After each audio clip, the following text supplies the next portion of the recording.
hoje também nós conectamos com muitas pessoas que endeusam o seu próprio corpo. Eles passaram a adorar o seu próprio corpo de uma forma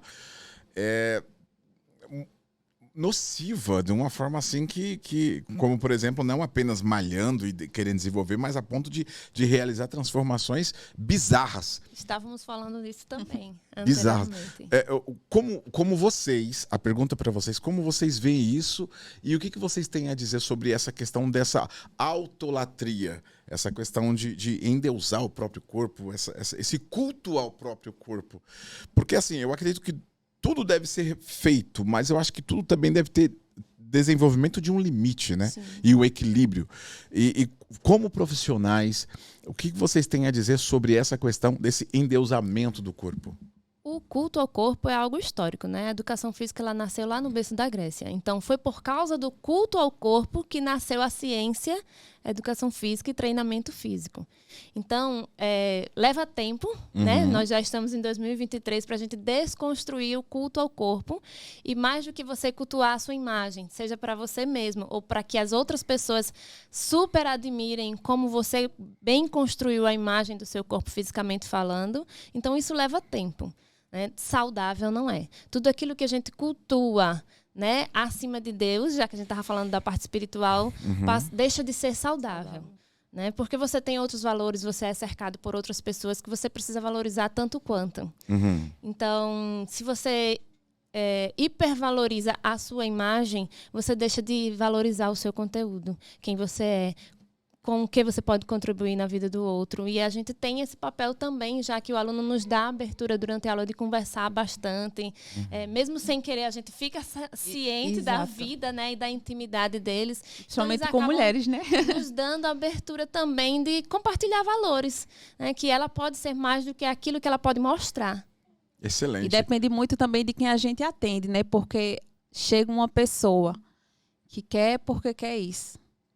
Não é a gente que vai mudar a mente dela. Primeiro, a gente fala, ela escuta, entendeu? Mas quando ela se olha no espelho e não está satisfeita, mesmo a gente dizendo que está, não é a gente que vai mudar a mente dela, né? E hoje, principalmente na academia, se você for comparar, tipo, 100%, eu acho que 90% do público quer o corpo perfeito. E ainda mais nessa era de internet. Porque você tira uma foto, você vai postar.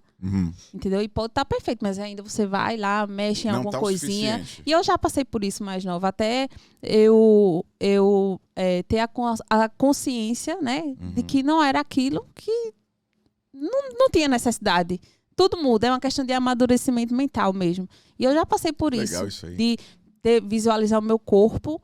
E até quando eu engordei, que foi um baque assim na minha vida, eu fiquei com a autoestima lá embaixo. Até a gente conversou sobre isso, eu com ele diretamente. Então, para eu poder mudar essa visão, é uma questão de amadurecimento mental e luta, viu?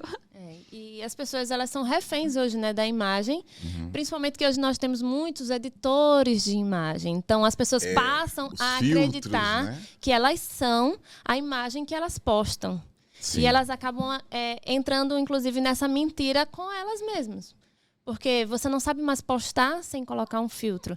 Você não sabe mais postar. Eu já tive alunas que eu não podia postar imagens dela antes que elas editassem.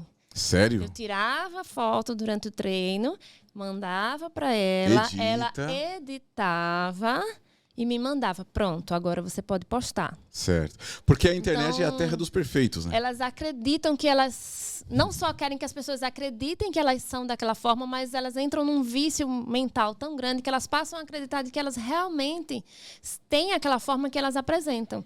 Então, o nosso papel é, pouco a pouco, né, conscientizar de que, primeiro, quando nós somos procurados como profissionais, o mais importante é a gente ajudá-los no que eles precisam, em primeira linha, e não no que eles querem. Não tirando as esperanças. Você poderia repetir isso? Porque eu acho que isso é de suma importância aos ouvintes que estão nos assistindo e os que irão assistir, para entender, quando se aproximar de um profissional como vocês, não é exatamente o que eles querem, Mas a prioridade é a necessidade. O que eles precisam. Então, repita isso, porque para eles é importante isso aí, né? Quando nós somos procurados como profissionais, delicadamente nós temos que mostrar para eles que antes de chegar aonde eles querem, nós precisamos levá-los aonde eles precisam. Né? Um exemplo simples, eu quero correr 10 quilômetros. Você não vai chegar no primeiro treino comigo e vai correr 10 quilômetros. Você precisa aprender a dar o passo correto, pisar com o calcanhar, fazer a impulsão, fazer o ataque. Você vai precisar aprender a caminhar, depois aprender a trotar, depois aprender a correr. Respeitar a sua resistência física e cardiorrespiratória para ir aumentando a sua quilometragem até que você chegue no seu objetivo, na sua vontade, que é correr 10 quilômetros.